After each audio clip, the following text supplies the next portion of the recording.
नमस्कार दोस्तों, आपका स्वागत है हिंदू धरोहर में।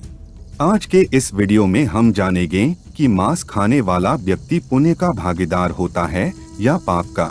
आधुनिक समय में व्यक्ति क्या खाता है, क्या पीता है, यह तो उसके निजी जीवन का हिस्सा है। परंतु हमारे सनातन संस्कृति के अनुसार बहुत से लोग मांस खाना पाप है समझते हैं, तो वही कुछ लोग भारी मात्रा में मांस मदिरा का सेवन करते हैं।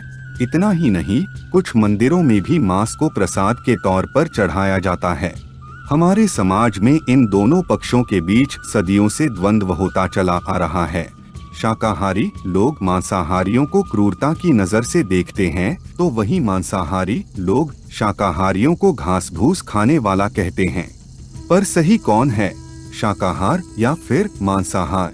तो चलिए जानते हैं कि हमारे शास्त्रों के अनुसार किस प्रकार के भोजन को उत्तम होने का दर्जा दिया गया है।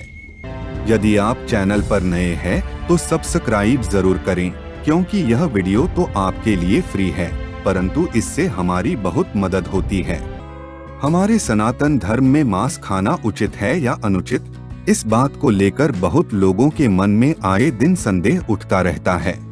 यदि आप कुछ धर्म गुरुओं से पूछेंगे तो वे बताएंगे कि सदियों से बलि प्रथा और प्रसाद के रूप में उस मांस को लोगों के बीच बांटने का प्रमाण मिलता है, लेकिन यह पूरी तरह से सत्य नहीं है। हमारे सनातन धर्म में वेदों और पुराणों को सबसे ज्यादा महत्व दिया जाता है। एक तरफ वेदों में जानवरों की हत्या करना पाप बताया गया है और मांस खाने को वर्जित बताया गया है, वही कुछ पशुओं को लेकर सख्ती से कुछ बातें लिखी गई है। जहाँ यजुर्वेद में हमें लिखा मिलता है कि इस संसार में भगवान द्वारा बनाए गए प्रत्येक जीव को अपनी आत्मा के बराबर समझना चाहिए। कहने का तात्पर्य यह है कि जिस प्रकार आप अपने हित के बारे में सोचते हैं, ठीक उसी प्रकार दूसरों के हित के बारे में भी सोचे। वही अथर्ववेद चावल, गेहूं और दाल को इंसानों के लिए सर्वोत्तम भोजन बताया गया है। वही ऋग्वेद में गाय को पूरे संसार की मां के तुल्य बताया गया है। गायों की रक्षा से ही यह संसार फल फूल रहा है। यदि इन पर कोई आंच आए तो यह सीधे सीधे मानवता के लिए खतरे का संदेश है। इतना ही नहीं, हम इंसानों को गाय के ही समान प्रत्येक उस जीव की रक्षा करनी चाहिए जिनके 4 पैर होते हैं। वही भागवत गीता की बात करें तो इसमें भोजन को सात्विक, तामसिक और रजस गुण में विभाजित किया गया है। भागवत गीता के अनुसार आप जैसा भोजन करेंगे, ठीक वैसे ही आपके विचार बनेंगे। जो शख्स सात्विक भोजन खाता है उसकी सोच भी सात्विक होती है, और जो लोग तामसिक भोजन करते हैं यानी कि मांस मदिरा का सेवन करते हैं, उनका शरीर रोगी बना रहता है और अंततः उनके जीवन में सुखों का अभाव रहता है।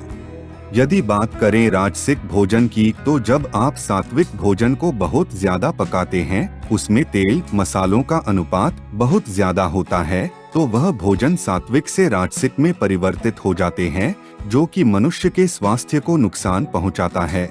यही कारण है कि सात्विक भोजन को दीर्घायु प्रदान करने वाला माना गया है। जो बात हमारे पुराणों में हजारों वर्ष पहले लिख दी गई है, उस बात को आज का विज्ञान भी मानता है और शाकाहार पर बल देता है।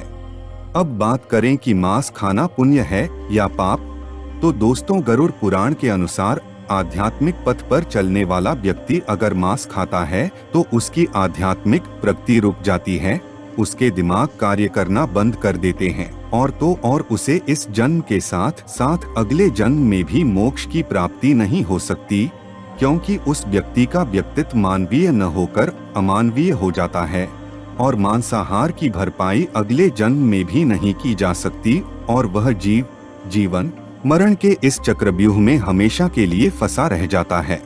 तो दोस्तों, अब तक आप समझ गए होंगे कि मांस खाना घोर पाप है। जितना कि हम मनुष्यों को अपने प्राण से मोह होता है, उतना ही प्रत्येक जीव को होता है, और जब कोई दूसरा जीव हम मनुष्यों के द्वारा काटा जाता है तो उसका दर्द हमें पुण्य कैसे दे सकता है। रही बात कुछ पुराणों की, जिसमें लोग कहते हैं कि इस पुराण में मांस खाने को लिखा हुआ है, तो यह श्लोकों के गलत अर्थ निकालने के वजह से लोगों के बीच ऐसी भ्रांतियां फैल गई। समय बीतने के साथ हमारे देश के कुछ जगहों पर बलि प्रथा ने जगह ले लिया, जिसे देखते हुए अत्याधुनिक मनुष्य भी उन श्लोकों को बलि प्रथा से जोड़कर देखने लगे और मांस खाने पर जोर देने लगे। यह सारी चीजें बस अज्ञानता के कारण हुई। हमारे सनातन धर्म में प्रत्येक जीव को जीने का उतना ही हक है जितना कि हम मनुष्यों को। यदि हमारी इस वीडियो से आपकी अज्ञानता दूर हुई तो कमेंट में जय श्री कृष्ण जरूर लिखें। मिलते हैं अगले वीडियो में, तब तक के लिए धन्यवाद।